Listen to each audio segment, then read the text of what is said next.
بسم الله الرحمن الرحيم.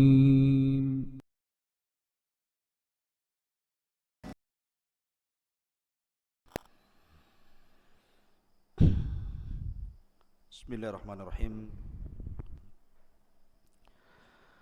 Assalamualaikum warahmatullahi wabarakatuh.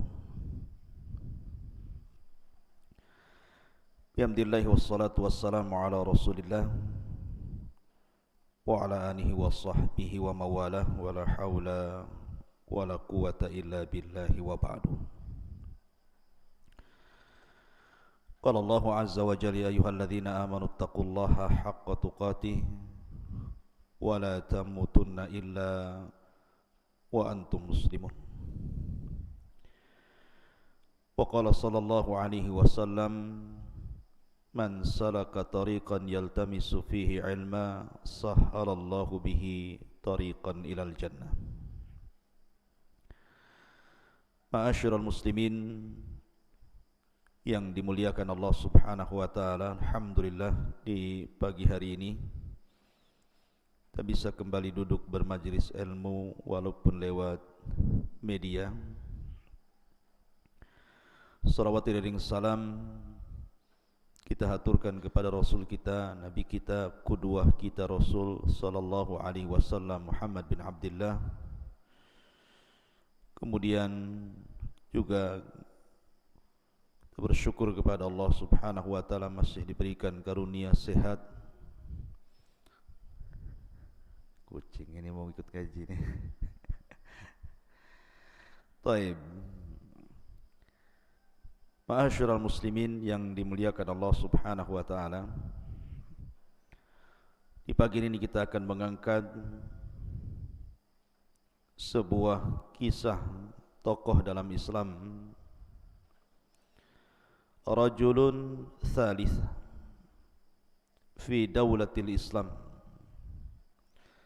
Seorang laki-laki, orang nomor 3 di dalam kepemimpinan Islam. Siapakah dia?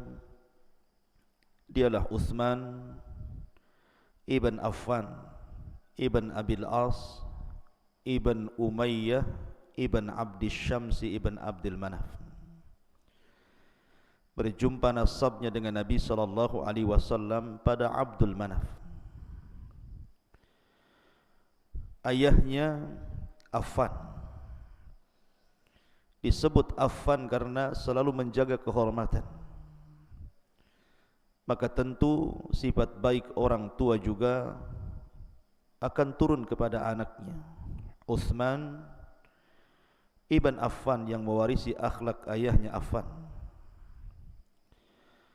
Ayahnya meninggal di waktu jahiliyah. Adapun ibundanya hidup bahkan sampai beliau menjadi khalifatul Islam yang ketiga setelah Abu Bakar Siddiq radhiyallahu anhu. Bahkan ibundanya saat wafat di zaman khalifahnya, dia sendiri yang menguburkannya. Dialah Utsman ibn Affan radhiyallahu anhu. Kalau bicara tentang sifat malu, maka dialah orangnya. Kalau bicara soal karam, bagaimana dermawannya, maka dialah orangnya. Kalau soal bicara keberanian, dia pula orangnya. Soal akhlak yang baik, maka Utsmanlah orangnya. Manusia yang sangat dicintai di zaman jahiliyah dan juga di saat Islam. Karena sedikit sekali orang-orang kaya yang dicintai oleh orang-orang Quraisy, kecuali karena kedermawanan dan akhlaknya yang baik. Itulah Utsman ibn Affan radhiyallahu an. Ketika Ali radhiyallahu an menjadi khalifah, datang seorang laki-laki bertanya kepada Ali radhiyallahu an tentang Utsman. Maka Ali radhiyallahu an mengatakan, dua putri Nabi sallallahu alaihi wasallam kecuali Utsman. Ya, ada mungkin seseorang yang menikahi putri Nabi, tapi dua putri Nabi dinikahi sekaligus, tidak ada kecuali Utsman ibn Affan radhiyallahu anhu. Bahkan ketika istri-istri Utsman. Nur yang pertama adalah Al-Quran, karena Utsman sangat mencintai Al-Quran dan Al-Quranlah cahaya. Dan yang kedua salat, karena as-salatu nur, salat itu cahaya. Dan Utsman menggabungkan Al-Quran dalam salat, bahkan pernah dalam satu rakaat witir Utsman menghatamkan Al-Quran dalam satu malam. Bahkan Utsman mengatakan, "Lau tahurat qulubukum ma sabitu min kalami rabbikum." Kalau seandainya bersih hati-hati kalian, tentu kalian tidak akan kenyang untuk membaca Al-Quran kalam Rabb kalian. Ma'asyiral muslimin yang dimuliakan Allah Azza wa Jalla, maka di pagi hari ini kita akan mengenal biografi seorang yang sangat istimewa dalam Al-Quran, dalam Islam. Dialah Utsman ibn Affan dari Bani Umayyah. Ma'asyiral muslimin yang dimuliakan Allah Subhanahu wa taala, Utsman ibn Affan radhiyallahu an memiliki sifat-sifat fisik yang luar biasa. Abyadul laun, orangnya putih. Marbu'ul qamah, orangnya kekar. Laisa bittawili wal qasir, dia tidak terlalu tinggi, tidak juga terlalu pendek. Hasanul wajhi, wajahnya sangat bersih. Jamilul mangdar, dipandangnya sangat sedap. Tawilul anfi, hidungnya mancung. Hasanus sya'ri, rambutnya indah. Aridul mangkibaihi, dadanya bidang. Azimu saqaini, dan memiliki betis yang sangat besar. Artinya Utsman memiliki badan yang sangat gagah sekali. Itu sifat-sifat badannya. Dan Utsman ibn Affan radhiyallahu an di zaman jahiliyah tidak pernah menyembah berhala, termasuk Hanafiyatus Samha. Tidak pernah mengenal berhala-berhala, bahkan tidak pernah minum khamr, bahkan tidak pernah berzina. Bahkan dicintai Quraisy karena kedermawanannya dan juga karena kebaikan akhlaknya. Wajar ketika perjanjian Hudaybiyah, Nabi SAW ingin mengutus Umar bin Khattab radhiyallahu an untuk mencari perdamaian kepada orang-orang Quraisy. Tetapi Umar bin Khattab menyarankan kepada Rasul agar jangan mengutus dirinya. Kata Umar, utuslah Utsman, karena Utsman dicintai orang-orang Quraisy dibandingkan diriku. Maka Nabi SAW pun kemudian mengutus Utsman ibn Affan radhiyallahu an. Dan itu merupakan rekomendasi daripada Umar. Umar, siapa Umar? Kita sudah tahu Umar. Tapi Umar justru merekomendasikan Utsman untuk diutus Nabi SAW dalam perjanjian Hudaybiyah. Ma'asyiral muslimin yang dimuliakan Allah Azza wa Jalla, Utsman lahir setelah tragedi perang gajah Ashabul Fil. Ada yang mengatakan 60 hari setelahnya. Artinya bahwa Utsman ibn Affan radhiyallahu an berbeda usianya dengan Nabi SAW hanya 6 tahun. Artinya lebih muda dibandingkan Nabi SAW. Dan Utsman ibn Affan radhiyallahu an dikenal sejak zaman jahiliyah, baik orang-orang jahiliyah ataupun dalam Islam, karena ketokohannya.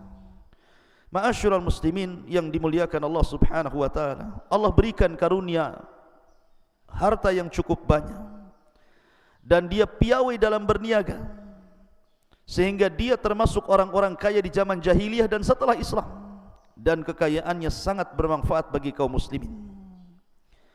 Ketika di permulaan Islam, Nabi SAW mulai menampakkan dakwahnya. Ketika itu Abu Bakar Siddiq radhiyallahu an adalah orang yang pertama masuk Islam dari kalangan orang dewasa. Kemudian Ali radhiyallahu an masuk Islam dari kalangan anak-anak. Kemudian Zaid ibn Harithah masuk Islam dari kalangan budak. Dan Khadijah masuk Islam dari kalangan wanita-wanita yang mulia di zaman itu. Lah Utsman orang yang keempat setelah Abu Bakar, Ali dan juga Zaid. Ketika Utsman ibn Affan radhiyallahu an melirik salah satu putri Nabi SAW, Ruqayyah, ada keinginan untuk melamarnya.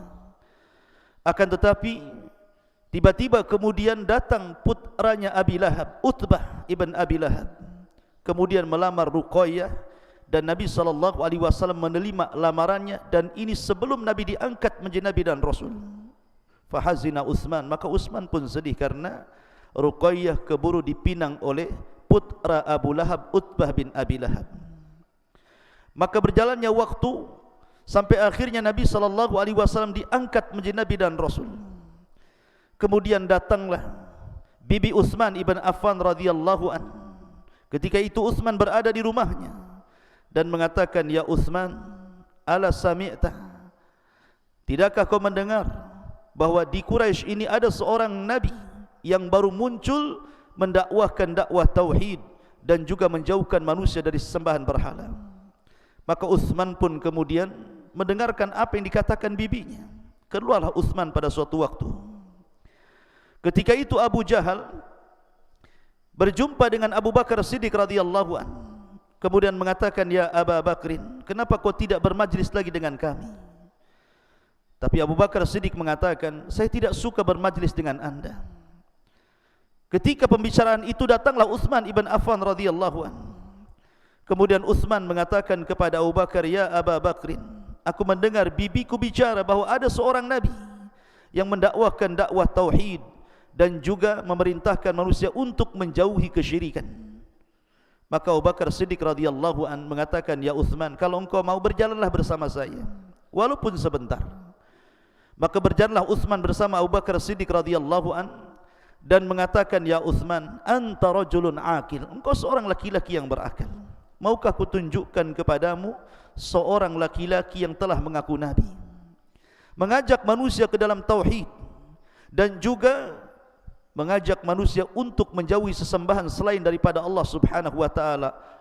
Kana rajulan aminan, kana rajulan sadiqal amin." Orang ini adalah orang yang paling jujur lagi amanah. Kemudian Utsman mengatakan, "Siapa dia?" Maka Abu Bakar Siddiq radhiyallahu anhu mengatakan, "Dialah Rasul sallallahu alaihi wasallam Muhammad bin Abdullah." Akhirnya kemudian Utsman pun bersama Abu Bakar Siddiq radhiyallahu anhu datang kepada Nabi sallallahu alaihi wasallam.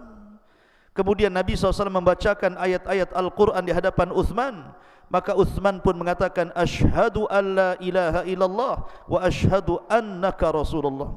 Aku bersaksi bahwa tidak ada sesembahan yang berhak disembah kecuali Allah, dan anda adalah utusan Allah Subhanahu wa taala. Ma'asyiral muslimin yang dimuliakan Allah Azza wa Jalla. Maka ketika itu Utsman resmi menjadi orang yang keempat yang masuk Islam setelah Abu Bakar, Ali, kemudian Zaid, kemudian Utsman ibn Affan radhiyallahu anhu. Ketika di permulaan Islam, Utsman mendengar ayat Al-Quran atau surah dalam Al-Quran turun kepada Nabi SAW mencela Abu Lahab. "Tabbat yada abi lahabi wa tab, ma agna'an humaluhu wa ma kasab, sayasla narum dzata lahab, wa imra'atuhu hammalatal hatab fi jidha hablum min masad." Ayat ini celaan kepada Abu Lahab karena menentang dakwah Nabi SAW.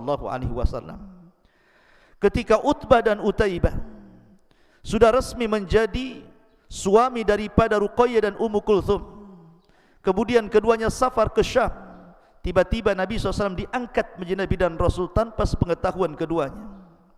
Kemudian pulanglah Utbah dan Utaibah. Sesampainya di rumah, maka Abu Lahab lewat istrinya Ummu Jamil memerintahkan Utbah dan Utaibah untuk menceraikan kedua istrinya dalam rangka menyakiti Nabi SAW. Dan di antara nikmat kepada putri-putri Nabi, walaupun menikah dengan Utbah dan Utaibah dan keduanya putra Nabi keduanya putra Abi Lahab, tetapi keduanya belum menggauli keduanya belum menggauli istri-istrinya. Allah sucikan dari musuh-musuh Allah Subhanahu wa taala. Mendengar bahwa Utbah menceraikan Ruqayyah, dan dahulu Utsman sangat suka dengan Ruqayyah karena bagaimanapun saat itu belum ada hayat hijab, sehingga Utsman bisa melihat paras wajah cantik Ruqayyah bintu Rasulullah sallallahu alaihi wasallam. Maka ketika dia sudah tahu bahwa Ruqayyah sudah bercerai dan sudah menjadi janda daripada Utbah, maka dia datang kepada Nabi sallallahu alaihi wasallam melamar Ruqayyah dan Rasul menerimanya. Maka terjadilah pernikahan antara Ruqayyah dan Utsman ibn Affan radhiyallahu an. Pernikahan yang dipuji seluruh orang-orang, sampai-sampai kemudian banyak orang yang melantunkan syair bagi keduanya. Sebagaimana orang-orang Arab mengatakan, ahsanu zaujaini indal insan Uthman wa Ruqayyah. Sebaik-baik pernikahan adalah Uthman dan juga Ruqayyah. Sampai-sampai Nabi SAW mengatakan kepada Ruqayyah, ya Ruqayyah, ahsini bi Abi Abdillah. Wahai Ruqayyah, perbaikilah pergaulanmu dengan Abi Abdillah. Abi Abdillah kunyah daripada Uthman bin Affan. Fa innahu, karena sesungguhnya Uthman adalah orang yang paling dekat akhlaknya dengan diriku. Ma'asyiral muslimin yang dimuliakan Allah Azza wa Jalla. Tetapi sebagaimana layaknya sahabat-sahabat yang lainnya, di permulaan dakwah banyak ujian dan cobaan bagi Uthman ibn Affan radhiyallahu an. Dia pernah diikat oleh pamannya karena keislamannya, diikat dalam sebuah pohon, kemudian dibakarkan di dekatnya api unggun yang sangat panas.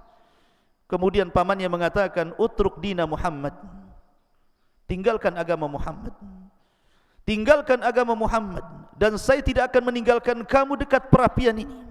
Bayangkan, Uthman sudah kepanasan, hampir dia pingsan. Tapi Uthman mengatakan, wallahi ma atruku dina Muhammadin sallallahu alaihi wasallam. Saya tidak mungkin meninggalkan agama Muhammad. Karena teguhnya Uthman ibn Affan terhadap syariat Islam, akhirnya kemudian pamannya meninggalkan Uthman ibn Affan radhiyallahu an. Maka setiap hari Uthman mendapatkan tekanan, dan juga sahabat-sahabat yang lainnya. Akhirnya kemudian Uthman meminta izin kepada Nabi SAW untuk hijrah, dan dialah keluarga pertama yang hijrah dalam Islam ke Habasyah. Bahkan 2 kali hijrah ke Habasyah, baru kemudian ketiga kalinya ke Madinah. Ma'asyiral muslimin yang dimuliakan Allah, dari sini Allah Subhanahu wa taala firmankan, qul ya ibadiyalladzina amanu taqu rabbakum lilladzina ahsanu fi hadhihi dunya hasanah wa ardullahi wasi'ah innama yuwaffas sabiruna ajrahum bighairi hisab. Katakanlah ya Muhammad, hai hamba-hambaku yang beriman, bertakwalah kepada Tuhanmu. Orang-orang yang berbuat baik di dunia ini akan memperoleh kebaikan, dan bumi Allah ini luas. Sesungguhnya hanya orang-orang yang bersabar yang akan dicukupkan pahalanya tanpa batas. Itulah Uthman ibn Affan, keluarga pertama yang hijrah dari negeri Mekah menuju Habasyah. Perjalanan yang melelahkan. Bagaimanapun Mekah dan Habasyah itu bukan jarak tempuh yang dekat. Berbulan-bulan harus berjalan, melewati padang pasir, gurun sahaya, lembah, gunung, lautan, sampai akhirnya sampai di Habasyah. Karena Nabi SAW memilih Habasyah karena Rasul tahu bahwa raja di Habasyah malikun lam yadlim ahada, seorang raja yang tidak mungkin zalim kepada rakyatnya. Dialah Ashamah ibn Afjur yang belakangan masuk Islam, tapi rakyat Habasyah tidak ada yang masuk Islam. Sampai kematiannya Nabi SAW kemudian mensalat gaibkan dengan para sahabat-sahabat yang lainnya di Madinah. Ma'asyiral muslimin yang dimuliakan Allah Azza wa Jalla, ketika kemudian permusuhan semakin sengit antara Rasul dan para sahabatnya dengan orang-orang kafir Quraisy, maka Allah Subhanahu wa taala mengizinkan para sahabat untuk hijrah ke Madinah. Yang sebelumnya Nabi SAW sudah mengutus Mus'ab ibn Umair dan juga Abdullah ibn Umi Maktum untuk berdakwah di kota Madinah. Dan karena jasa Mus'ab ibn Umair lah 2 tokoh Madinah masuk Islam, Sa'd bin Rabi dan Sa'd bin Ubadah. Dengan sebab keduanya masuk Islam, maka 2 kabilah masuk Islam, Khazraj dan Aus, yang belakangan disebut Ansar. Ketika melihat bahwa Madinah sudah cocok menjadi negeri hijrah, maka Nabi SAW merintahkan sahabatnya untuk hijrah ke kota Madinah. Maka rombongan demi rombongan berangkat demi menyelamatkan agama mereka. Bagaimanapun mereka disiksa bukan karena mereka melakukan kezaliman, tapi mereka hanya menyembah Allah Subhanahu wa taala. Wa ma naqamu minhum illa an yu'minu billahil azizil hamid. Tidaklah mereka disiksa kecuali karena mereka menyebut Rabb kami Allah Subhanahu wa taala. Ma'asyiral muslimin yang dimuliakan Allah Subhanahu wa taala, maka ketika mendengar bahwa para sahabat hijrah ke kota Madinah, Uthman ketika itu ada di Habasyah, maka Uthman pun kemudian pulang menyusul para sahabatnya hijrah yang ketiga kalinya dari Habasyah menuju Madinah. Sesampainya di kota Madinah, pada tahun kedua Hijriah terjadilah perang Badar. Ketika terjadi perang Badar, rupanya Ruqayyah sakit akibat perjalanan yang melelahkan dari Habasyah ke kota Madinah. Sakitnya makin memarah. Ketika itu Nabi SAW sudah mempersiapkan pasukan, tetapi tidak dipaksa. Bagi yang mau ikut silahkan, yang tidak ikut pun tidak ada apa-apa. Maka berangkatlah orang-orang Ansar jauh lebih banyak daripada orang-orang Muhajirin karena solidaritas dalam Islam. Tetapi Utsman ketika bergerak untuk ikut jihad melawan orang-orang kafir Quraisy dilarang oleh Nabi SAW, karena ketika itu Ruqayyah butuh perawatan. Kata Nabi SAW, duduklah di rumah wahai Utsman, rawatlah istrimu Ruqayyah, dan engkau akan mendapatkan bagian perang Badar. Akhirnya kemudian Ruqayyah pun dirawat Utsman ibn Affan sampai Allah menangkan perang Badar. Tetapi di sini terjadi kesedihan yang luar biasa. Rupanya Ruqayyah tidak tertolong, akhirnya meninggal dunia. Nabi SAW sangat sedih karena meninggal putrinya Ruqayyah, dan Utsman jauh lebih sedih lagi karena Utsman telah meninggalkan dua keutamaan. Pertama, meninggal istri yang dicintainya. Yang kedua, sudah tidak jadi lagi menantu Nabi SAW. Maka setiap hari Utsman pun sedih. Sampai akhirnya kemudian Nabi SAW menikahkan Utsman dengan Ruqayyah. Ketika itu terjadi peristiwa kepada Umar ibn Khattab radhiyallahu an, di mana suami daripada Hafsah bintu Umar meninggal dunia, meninggal syahid. Akhirnya kemudian Umar ibn Khattab datang kepada Utsman ibn Affan menawarkan Hafsah. Tapi Utsman kemudian memberikan uzur, dia tidak bisa menikahi Hafsah. Kemudian Umar datang kepada Abu Bakar Siddiq radhiyallahu an menawarkan Hafsah, tetapi Abu Bakar diam sehingga Umar marah kepada Abu Bakar, kenapa tidak bicara? Akhirnya kemudian Umar datang kepada Nabi SAW menawarkan Hafsah.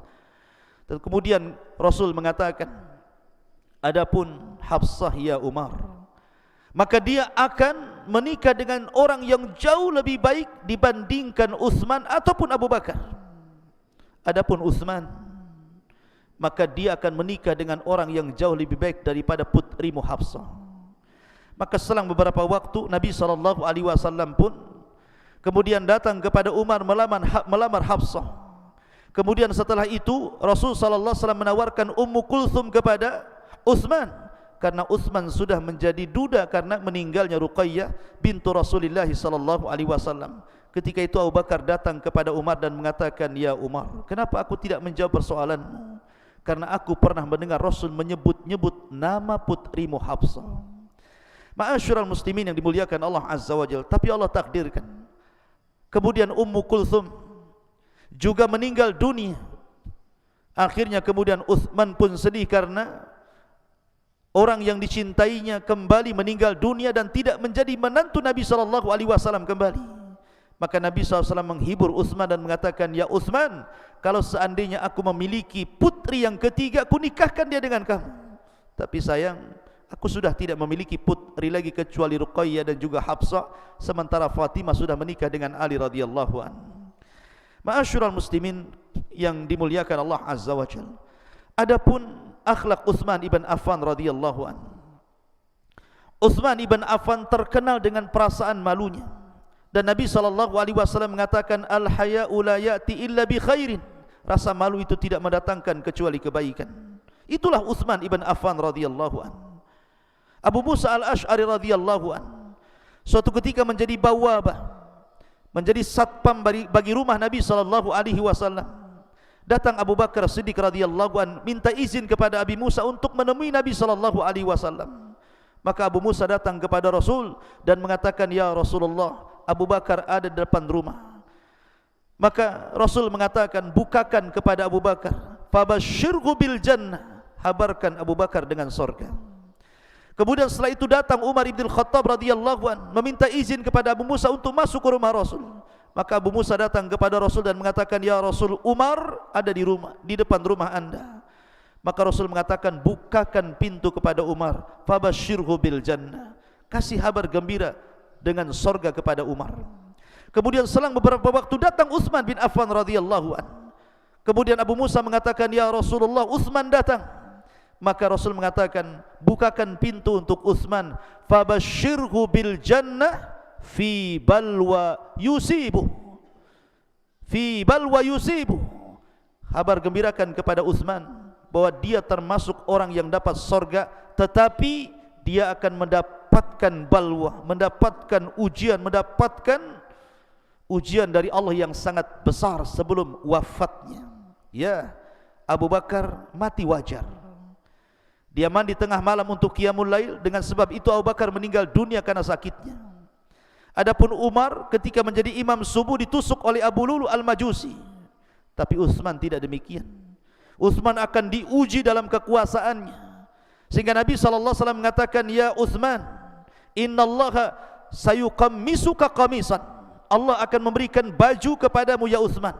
Kalau ada orang yang datang hendak melepas bajumu, jangan kau lepas.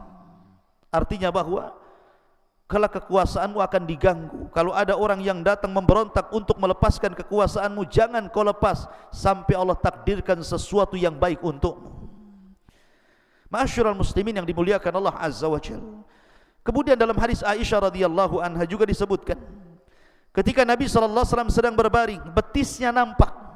Abu Bakar datang, betis itu tidak ditutup. Umar datang, betis Rasul tidak ditutup. Utsman datang, tiba-tiba betis Nabi SAW ditutup. Kemudian dia pun bergeser dari tempat duduknya. Aisyah radhiyallahu anha heran, kenapa pula Nabi SAW tidak merubah duduknya dan tidak menutup betisnya ketika Abu Bakar dan Umar datang. Tapi ketika Utsman datang, tiba-tiba bergeser duduknya dan betisnya ditutup. Kemudian Aisyah bertanya soal itu kepada Rasul. Kemudian Rasul mengatakan, ya Aisyah, afala astahi bi rajulin yastahi minhul malaikah. Tidakkah aku malu dengan orang yang para malaikat malu kepadanya? Tentu aku malu dengan Utsman ibn Affan radhiyallahu an. Itulah sifat malu yang dianugerahkan Allah Subhanahu wa taala kepada Utsman ibn Affan radhiyallahu an. Adapun karamnya, kedermawanannya, jangan tanya soal kedermawanan Utsman. Itu pula yang menyebabkan orang-orang jahiliyah suka dengan Utsman. Karena orang-orang kaya itu disebutkan dalam Al-Quran, kalla innal insana la yatgha an ra'ahu stagna. Betapa banyak orang-orang kaya itu melampaui batas apabila Allah berikan anugerah rizki yang banyak. Tidak bagi Utsman bin Affan. Dia kaya tapi dermawan, makanya wajar dicintai oleh kaumnya. Maka bagi anda yang Allah Subhanahu wa ta'ala anugerahkan kekayaan, kalau anda ingin dicintai Allah dan manusia, dermakan kekayaan itu. Sayangi orang-orang fakir, fuqara, anak-anak yatim, maka mereka akan mencintai anda sebagaimana Utsman ibn Affan radhiyallahu an. Makanya orang-orang jahiliyah di masa sebelum Islam, mereka selalu mendoktrin anak-anaknya. Padahal di zaman jahiliyah ini, orang-orang jahiliyah, ibu-ibu mereka kalau mendoktrin anak laki-laki mereka, maka mereka mengatakan, ahabbakar rahman ka hubbi Quraisyin li Utsman. Ahabbakar rahman ka hubbi Quraisy, ka hubbi Quraisyun li Utsman. Semoga Allah mencintai kamu sebagaimana orang-orang Quraisy sangat mencintai Utsman. Itulah ibu-ibu di zaman jahiliyah kala itu. Belum ada Islam, tapi mereka memandang Utsman itu layak dijadikan contoh dan pemimpin bagi mereka, sampai mereka mengatakan ahabbakar rahman ka hubbi Quraisyin li Utsman. Ma'asyiral muslimin yang dimuliakan Allah Azza wa Jalla, ketika hijrah dari Mekah ke Madinah, ketika itu terjadi perang Tabuk, perang yang luar biasa. Tabuk ini perjalanan yang jauh dari Madinah ke tempat Tabuk, tidak bisa ditempuh dengan jalan kaki, hanya bisa dengan kuda perang. Bukan kuda biasa, kuda perang. Sementara Rasulullah SAW dan pasukannya atau sahabat-sahabatnya tidak banyak memiliki kuda. Apalagi ketika itu kemudian kaum muslimin mengalami kefakiran yang luar biasa. Maka Nabi SAW berkhutbah di hadapan para sahabatnya, kemudian menganjurkan untuk infak perang. Sehingga pada waktu itu tentaranya disebut Jaisyul Usrah, tentara miskin. Nabi SAW kemudian berkhutbah, memuji Allah, bersalawat kepada Rasul. Kemudian Nabi SAW mengatakan, man jahaja jaisyal usrati falahul jannah. Barang siapa yang menyediakan perbekalan bagi tentara yang dalam kesulitan, ku jamin dia masuk surga. Datang Abu Bakar membawa seluruh hartanya, sampai Rasul mengatakan, wa ma abqaita ya Aba Bakrin li ahlika. Apa yang kau sisakan untuk keluargamu wahai Abu Bakar? Abu Bakar mengatakan, ku tinggalkan keluargaku kepada Allah dan Rasulnya. Datang Umar memberi separuh hartanya, datang Abdurrahman bin Auf memberi separuh hartanya. Tiba-tiba datang Utsman bin Affan ketika Utsman itu sedang menyediakan kafilah dagangnya menuju Syam. Dia sudah mempersiapkan 100 ekor unta dengan perbekalan yang ada di tunggangannya, hendak berangkat ke Syam.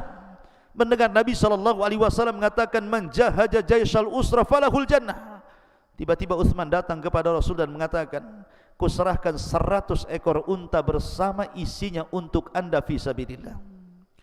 Kemudian Rasul berkhutbah lagi, man jahaja jaisal usra falahul jannah. Utsman datang lagi, kemudian menambah 100 lagi ekor unta, ditambah 100 ekor unta lagi, ditambah 100 ekor unta lagi, ditambah 100 ekor unta lagi, sampai Utsman menginfakkan lebih daripada 900 ekor unta plus dengan perbekalan di atasnya. Sampai-sampai Nabi SAW heran dan mengatakan, ya Utsman, ma dharraka ba'da hadzal yaum. Ya Utsman, ma dharraka ba'da hadzal yaum. Tidak akan memadaratkan kepadamu apapun yang kau lakukan setelah hari ini. Kau infak begitu banyak sekali. Ketika kemudian perang Tabuk terjadi, kemudian dimenangkan kaum muslimin, harta kekayaan itu kembali lagi. Maka Rasul mengatakan, ya Utsman, apa yang kau telah berikan kepada kami masih utuh, masih ada, ambillah kembali. Tapi Utsman mengatakan, wallahi, saya tidak mungkin mengambil apa yang sudah aku infakkan di jalan Allah Subhanahu wa taala. Akhirnya kemudian unta-unta itu pun diserahkan kepada Allah Subhanahu wa taala. Kemudian ketika terjadi majaa', kelaparan yang luar biasa. Ketika terjadi kelaparan yang luar biasa di zaman Abu Bakar Siddiq radhiyallahu anhu, banyak binatang-binatang mati, banyak kaum muslimin yang mati kelaparan dan kehausan. Ketika itu Utsman baru datang dari kafilah dagang dari Syam, membawa kafilah dagang banyak. Maka para pembisnis Madinah ketika itu datang kepada Utsman, kemudian mengatakan, barang-barangmu serahkan kepada kami Utsman. Kau mau beri berapa keuntungan kami akan beri, tapi serahkan perdaganganmu kepada kami. Semua para pembisnis hendak menawar seluruh dagangan Utsman bin Affan radhiyallahu an. Tapi Utsman mengatakan, siapa yang hendak membeli satu barang, 1 dirham, berikan keuntungan 10 kali lipat untukku. Siapa yang mau membeli barang, satu barang, kata Utsman bin Affan, 10 kali lipat keuntungan. Akhirnya para pembisnis tidak ada yang mau, karena begitu mahalnya harga barang itu. Maka Utsman mengatakan, aku akan berjual beli dengan zat yang jauh lebih baik dibandingkan kalian, karena keuntungannya akan berlipat ganda. Aku serahkan seluruh kafilah dagang ini untuk fuqara wal masakin. Subhanallah, itulah karamnya Utsman. Bahkan ketika di zaman Rasul, Madinah itu tidak banyak memiliki air, sehingga kaum muslimin terpaksa harus membeli mata air dari orang Yahudi, dan itu setiap hari, setiap minggu, setiap bulan makin naik harganya. Akhirnya dengan kepiawaian dagang Utsman yang sudah mengakar menguras dari kecil, karena memang orang-orang Quraisy itu terdidik dalam dunia perdagangan. Li'ila fi Quraisyin ila fihim rihlatash syita'i was-saif. Sampai Allah kemudian gambarkan bagaimana darah perdagangan ada pada orang-orang Quraisy, termasuk Utsman bin Affan. Dia pun bermanuver untuk membeli sumur rumah itu. Pada awalnya orang-orang Yahudi ini tidak mau menjual sumurnya, bagaimanapun itu keuntungan besar bagi dia, tanpa harus bekerja mendapatkan uang dari air itu.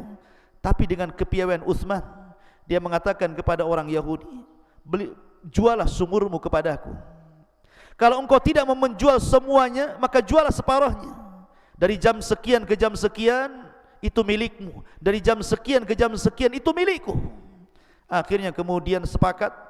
Maka dari jam sekian ke jam sekian, Utsman pun membeli jam itu. Maka Utsman kemudian mengumumkan kepada kaum muslimin, aku sudah membeli sumur ini dari jam sekian ke jam sekian, ambillah air sebanyak-banyaknya. Maka kaum muslimin mengambil air sebanyak-banyaknya. Tetapi ketika jam sekian ke jam sekian milik orang Yahudi, tidak ada kaum muslimin yang membelinya. Akhirnya dia pun bangkrut, dan kemudian sumur itu terpaksa dibeli semuanya oleh Utsman bin Affan. Kata Nabi SAW, man ishtara bi'ra rumah falahul jannah. Barang siapa yang membeli sumur rumah, ku jamin dia masuk surga. Maka Utsman mengatakan, fa ana ashtaraituhu, akulah yang membeli sumur itu. Ma'asyiral muslimin yang dimuliakan Allah Azza wa Jalla. Bahkan ketika Nabi SAW meninggal dunia, dialah yang kemudian membeli tanah di sekitar Masjidil Haram dan juga tanah di sekitar Masjid Nabawi. Kemudian dia luaskan Masjidil Haram dan dia renovasi kembali Masjid Nabawi. Dialah yang membesarkan Masjid Nabawi dengan hartanya. Bahkan hartanya senantiasa mengalir sampai hari ini. Karena Utsman itu orang yang pertama kali mencetuskan bank Islam dalam Islam. Dialah yang pertama kali mengasas bank dalam Islam. Utsman ibn Affan radhiyallahu anhu. Ma'asyiral muslimin yang dimuliakan Allah Subhanahu wa taala. Intinya kalau cerita tentang akhlak Utsman luar biasa, keberaniannya, kedermawanannya, akhlaknya dicintai orang-orang Quraisy. Tetapi perjalanan dakwah, perjalanan biografi Utsman ini sangat panjang, tidak mungkin saya selesaikan dalam satu waktu. Insyaallah kita sambung lagi esok. Mudah-mudahan ada manfaatnya. Subhanakallah bihamdika asyhadu an la ilaha illa anta astaghfiruka wa atubu ilaik. Allahu ta'ala alam. Assalamualaikum warahmatullahi wabarakatuh.